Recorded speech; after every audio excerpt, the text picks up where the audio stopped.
KPCC ಅಧ್ಯಕ್ಷ ಸ್ಥಾನ ಕೊಟ್ರೆ ನಾನು ಸಚಿವ ಸ್ಥಾನವನ್ನ ಬಿಡ್ತೇನೆ. ತುಮಕೂರಿನಲ್ಲಿ ಸಚಿವ ಕೆ.ಎನ್. ರಾಜಣ್ಣ ಈ ಬಗ್ಗೆ ಹೇಳಿಕೆ ಕೊಟ್ಟಿದ್ದಾರೆ. ಸಮಾವೇಶ ಮಾಡೋದು ರಾಜಕೀಯ ಪಕ್ಷಗಳ ಸಹಜ. ಸಮಾವೇಶವನ್ನ ಚಿತ್ರದುರ್ಗ ಮತ್ತು ದಾವಣಗೆರೆಯಲ್ಲಿ ಮಾಡಿದ್ರೆ ಒಳ್ಳೆಯದು ಅಂತ ಈ ಬಗ್ಗೆ ಕೆ.ಎನ್. ರಾಜಣ್ಣ ಪ್ರತಿಕ್ರಿಯೆ ಕೊಟ್ಟಿದ್ದಾರೆ. ಕೆಪಿಸಿಸಿ ಅಧ್ಯಕ್ಷ ಸ್ಥಾನ ನನಗೆ ಬರೋದಾದ್ರೆ ನಾನು ಸಚಿವ ಸ್ಥಾನ ಬಿಟ್ಕೊಡ್ತೀನಿ ಅಂತ ಹೇಳಿಕೆ ಕೊಟ್ಟಿದ್ದಾರೆ.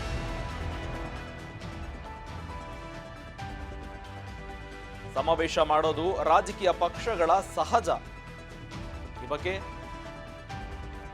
ಸಮಾವೇಶವನ್ನ ಚಿತ್ರದುರ್ಗ ಮತ್ತು ದಾವಣಗೆರೆಯಲ್ಲಿ ಮಾಡಿದ್ರೆ ಒಳ್ಳೆಯದಾಗುತ್ತೆ ಅಂತ ಕೂಡ ಸಲಹೆ ಕೊಡ್ತಾ ಇದ್ದಾರೆ. ದಾವಣಗೆರೆಯಲ್ಲಿ ಮಾಡಿದ್ರೆ ಒಳ್ಳೆಯದಾಗಿರುತ್ತೆ ಮತ್ತು ಸೆಷನ್ ಮುಗಿದ ಬಳಿಕ ಕಾರ್ಯಕ್ರಮ ಮಾಡಲಿದ್ದೇವೆ. ಹೈಕಮಾಂಡ್ ಒಪ್ಪಿಗೆ ಸೂಚಿಸುತ್ತೆ.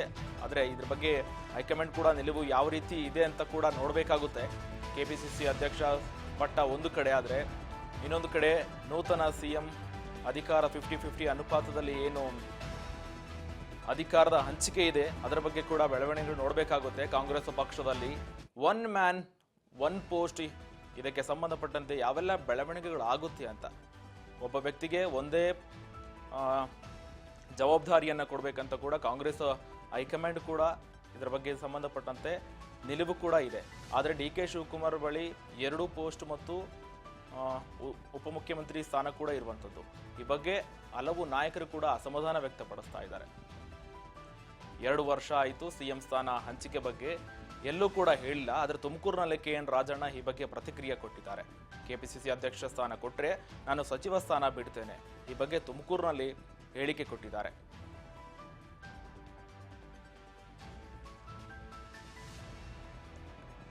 ರಾಜಕೀಯ ಪಕ್ಷದಲ್ಲಿ ಸಹಜವಾಗಿ ಸಮಾವೇಶಗಳನ್ನು ಮಾಡೋದು ಸಾಮಾನ್ಯ.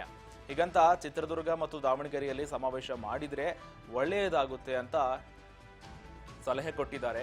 ಮತ್ತು ಕಾರ್ಯಕ್ರಮ ಮಾಡಲಿದ್ದೇವೆ ಕೂಡ. ಹೈಕಮಾಂಡ್ ಒಪ್ಪಿಸಿಯೇ ಹೈಕಮಾಂಡ್ ಈ ಬಗ್ಗೆ ಅವರ ವಿರುದ್ಧ ಏನು ಹತ್ತಿಕ್ಕಲು ಪ್ರಯತ್ನ ಪಡ್ತಾ ಇದ್ದಾರೆ. ಆದರೆ ಈ ಸಮಾವೇಶ ಮಾಡಲು ಹೈಕಮಾಂಡ್ ಬಳಿ ನಾವು ಒಪ್ಪಿಗೆ ಪಡೆದೇ ಸಮಾವೇಶ ಮಾಡ್ತೀವಿ ಅಂತ ಕೂಡ ಹೇಳಿಕೆ ಕೊಟ್ಟಿದ್ದಾರೆ.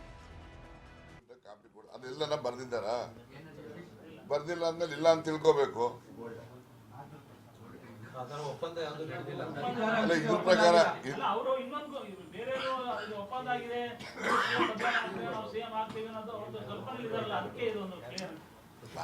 ನೋಡಿ, ಮಾತಾಡುವಾಗ ಅವ್ರು ಆಗಿದೆ ಅಂತ ಹೇಳ್ಬೋದು, ಕೆಲವು ಜನ ಆಗಿಲ್ಲ ಅಂತ ಹೇಳ್ಬೋದು. ಯಾವ ಆಧಾರದ ಮೇಲೆ ಹೇಳ್ತಾರೆ?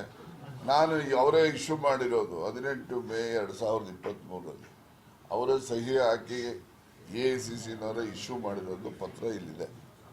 ನಾವು ಬ್ಲ್ಯಾಕ್ ಆ್ಯಂಡ್ ವೈಟ್ ಅಲ್ಲಿ ಇರೋದನ್ನ ನಂಬೇಕಾ ಸುಮ್ಮನೆ ಮಾತಾಡಿದ್ ನಂಬೇಕಾ ಹೇಳ? ಇದು ಹೈಕಮಾಂಡ್ ಅಲ್ಲಿ ಮಾಡಿರೋದು ಅವರೇ. they are bound to accept their own statement. ಅವರು ನಂದಲ್ಲ ಹೇಳ್ತಾ ಇರೋದು, ಅವರೇ ರೈಟಿಂಗ್ ಅಲ್ಲಿ ಕೊಟ್ಟು ಬೇಕಾದ್ರೆ ಜೆರಾಕ್ಸ್ ಕೊಡ್ತೀನಿ ನಿಮ್ಗೆ ಈಗಲೇನೆ.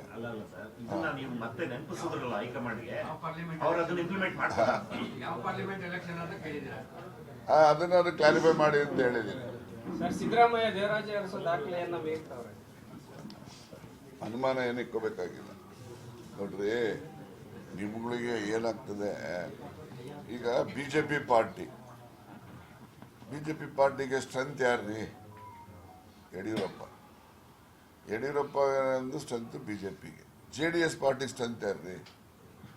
Deve Gowda and company. Congress party strength ಯಾರ್ರಿ? Siddaramaiah and company. ಇವ್ರು ಯಾರು ಇಲ್ದೇನೆ ಆಯಾ ಪಾರ್ಟಿ ಎಲ್ರಿ ನಡೀತವೆ ನೋಡೋಣ. ನೀವು ಹೇಳ್ರಿ, ವಾಸ್ತವಾಂಶ ಮಾತಾಡಿ.